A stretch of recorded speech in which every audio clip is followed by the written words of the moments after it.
Hello and welcome to the show that asks who is pulling the strings. I'm your host, Charlie Smith, and thank you for joining me. Tonight, I'd like to talk about the upcoming election in November and the 3 questions presented to Massachusetts voters. The first and third we'll take a look at later this evening, but right now, let's talk about question 2. It reflects something about campaign reform. The verbiage is confusing. I got something in the mail that said that campaign reforms need some sort of a committee. I'm not sure, I'm not educated. Less corporate spending would be happening in politics, and that sounds really important. But you should inform yourself so you don't sound like me. But I don't have time to teach you people everything. I got a family at home. Is question 2 a yes or a no? So that's why I'm voting yes on question 2. And now, let's take a look at question 3. To do so, we've talked to a transgender person. Let's hear from her. Hi, I'm a transgender person. Vote yes on 3. What are you, a dick? Thank you, Charlie. Riveting stuff. To give us a slightly better understanding of question 1, we have political analyst and registered nurse Joanne Gomez. Nurse Gomez, thank you so much for being here. It's a pleasure, Charlie. Thank you for having me. All 3 questions are hot topic issues, but question 1 will have direct effects for medical professionals. Is that correct? Well, Charlie, it would affect everyone. For starters, ER wait times would increase significantly. That's the last place you want to increase wait time.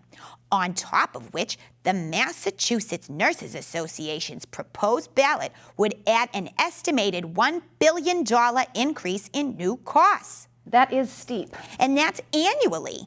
The Committee to Ensure Safe Patient Care claims that the mandatory staffing limits are needed to improve care, when in actuality it will create dangerous scenarios in emergency rooms across the Bay State.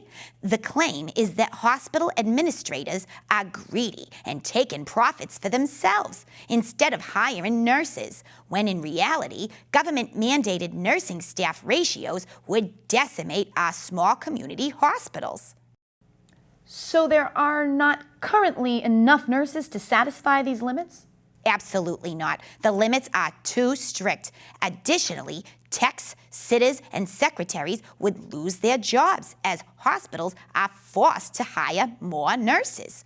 Furthermore, the hospital will not feel the cost of these penalties, which would be upwards of $25,000 per fine.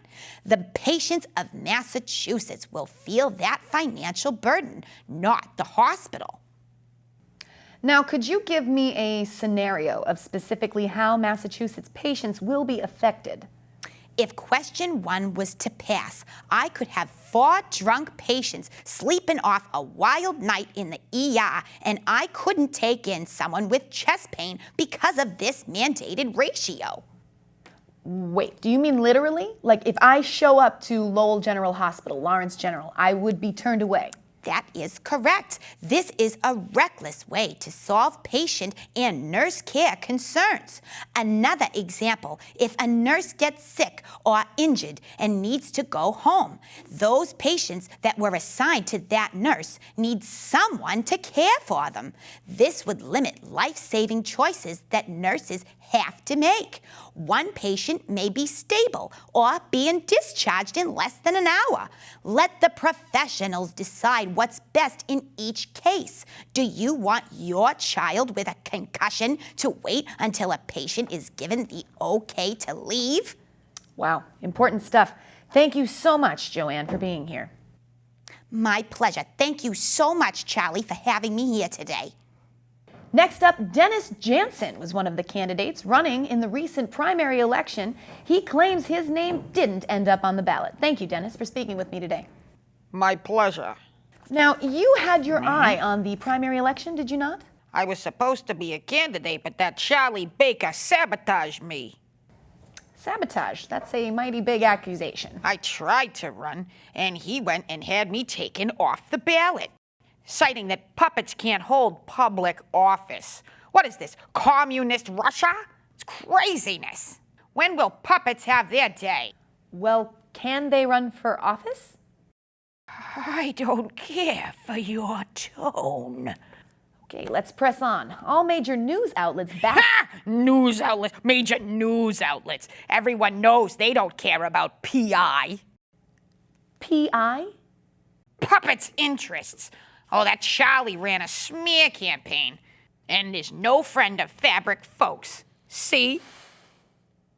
Now I'm going to stop you right there. It seems that you are the one running a smear campaign here, sir. Did you or did you not say in an interview that if you were to run, you would rig the election? You'd create your own smear campaign, sir. That's it. That's it. Get this microphone off of me. Just answer the question. It's over. I'm not answering another question. I'm out of here. This show sucks. It's like Anderson Cooper in a wig. Where's Bill O'Reilly when you need him?